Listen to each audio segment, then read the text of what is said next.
Hi, I'm Marta Waller. I'm here with Dr. Joe Haraszti. Hi, Joe. Hi, Marta. We've been talking a little bit about Lindsey Lohan. In fact, we've been talking a lot about Lindsey Lohan and the fact that she has checked herself into a sober living facility with on the advice of her attorney, and not really attorney of record, but about to be attorney of record, Robert Shapiro, at Pickford House, which is the Pickford Lofts, rather. Pickford House is not right, but Pickford Lofts, which is the sober living facility he owns. And this is a good first step. Yes. But this isn't really what the court has in mind for her in the long run. But maybe you could explain the difference between a sober living facility, an outpatient rehab facility, inpatient, and then a more locked down facility. Yes.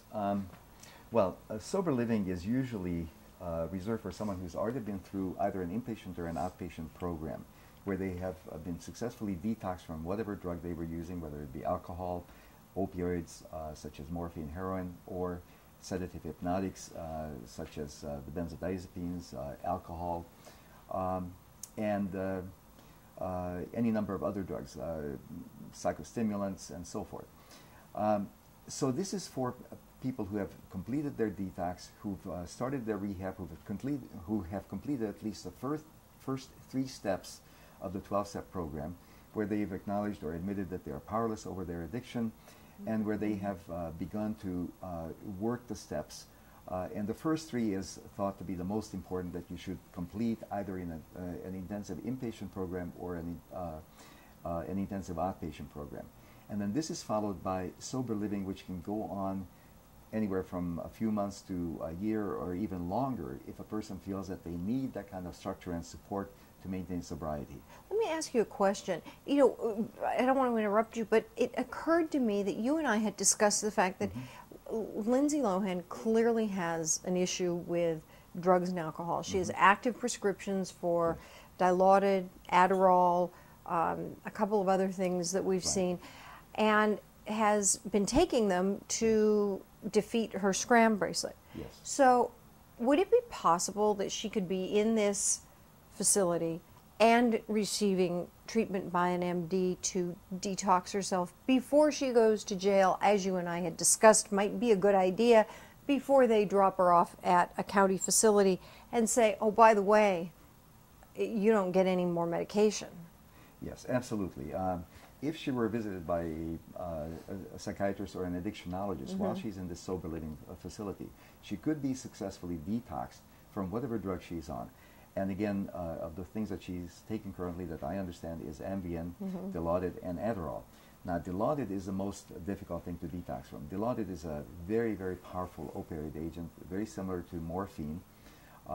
It's hydromorphone. It's a semi-synthetic opiate which is extremely powerful and very addicting and very difficult to detox from. And I understand that she's been on this for possibly a year. So it's going to be a tough detox.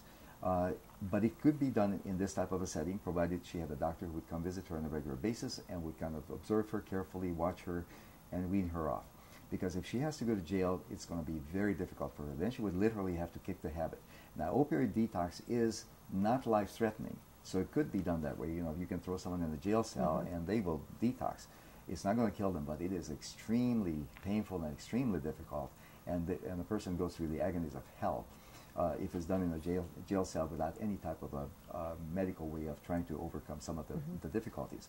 So if she is smart, she would go into something like this, a sober living, have a physician come visit her, place her on some type of a detox regimen, just in case she has to go into jail where she will not get this kind of a help. So this could be a multi-layered way of saving her life and making her comfortable and making this transition something that is manageable. Because right now the court has no indication that there's a plan to appeal the sentence. I mean, right now, nothing has been said. She's scheduled to go to jail on the 20th. I watched the court hearing on July 6th, and Judge Revel was very, very clear in what she said, that she's sentenced to 90 days in jail, 3 consecutive 30-day periods of 90 days, followed by 90 days of lockdown rehab.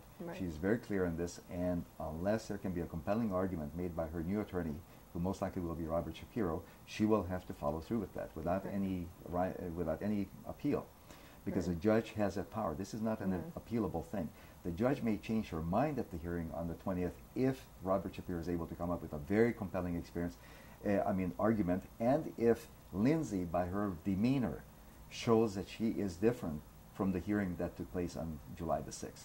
You know, if she gets into jail and the jail says, well, okay, you're in and you're out, and the judge says, I don't like that, you're going back, they have to take her back. Now, let's go back to the number of the different types of facilities. So we've done sober living. Now, what about outpatient? Okay, all right. But first of all, for most, my experience is the following, that it is very difficult to detox someone from opiates after they've been on it for as long as Lindsey has, if in fact what we hear is true, that she has been on Dilaudid for approximately a year. It is, in my experience, practically impossible to wean someone off a powerful opiate like that on an outpatient basis. I have tried it many times with some of my patients who had refused to go into an inpatient facility only to have them fall on their face. It's well nigh impossible. And again, a lot of managed care companies will try to force you to do that because they're not going to pay for inpatient rehab, et cetera, et cetera. But all things being equal, and if I had the best of all possible worlds, I would tell all my patients to go through at least a 2-week inpatient detox if you're coming off opiates or from, say, cocaine or some of the more powerful sedative hypnotics.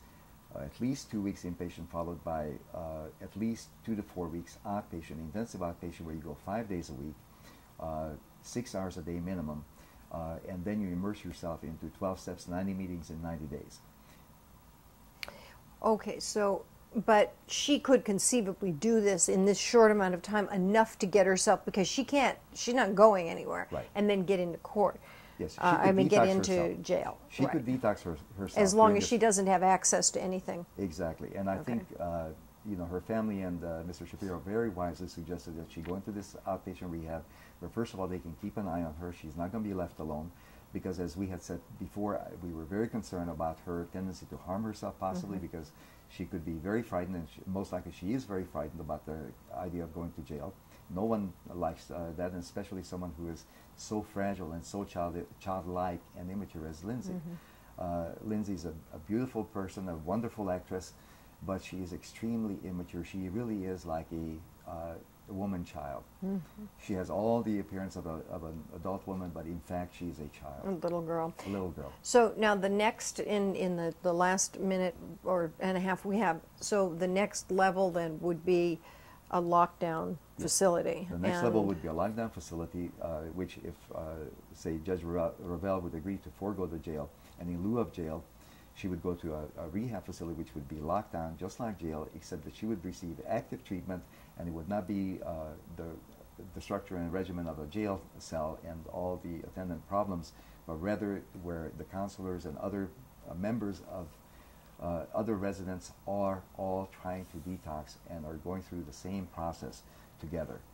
And an example of that would be something, well, again, I hate to mention names, but there's a well-known facility here in Pasadena that is locked down. My problem with that facility is that it is not sufficiently medically oriented or psychiatrically oriented. I think that Lindsey will need both psychiatric intervention as well as drug and alcohol intervention.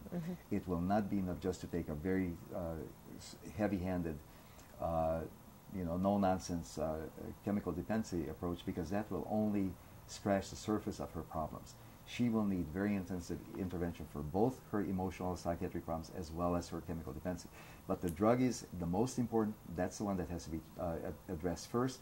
And once her mind is clear, once she's able to think clearly and her brain is not influenced by drugs, then she can make some real progress in terms of straightening out her life. And again, it's very, very important that her family be involved in all this. I'm very glad to hear that Mr. Shapiro, who has gone through this personally with his son, is the one who's hopefully going to be at the helm of this situation with Lindsey, and hopefully Lindsey will have the motivation to want to get better. And I hope that her parents can come together to try to help her and become totally involved and immersed in this process with her, because the whole family has a problem. This is not just Lindsey. This is her entire family. Well, it looks like she's getting the help she needs now, and we're certainly going to keep following it. Yes. And that's all we have time for now, so we'll catch up next time. Until then, I'm Marta Waller. And I'm Dr. Joe Haraszti. Have a great evening. Thanks for watching.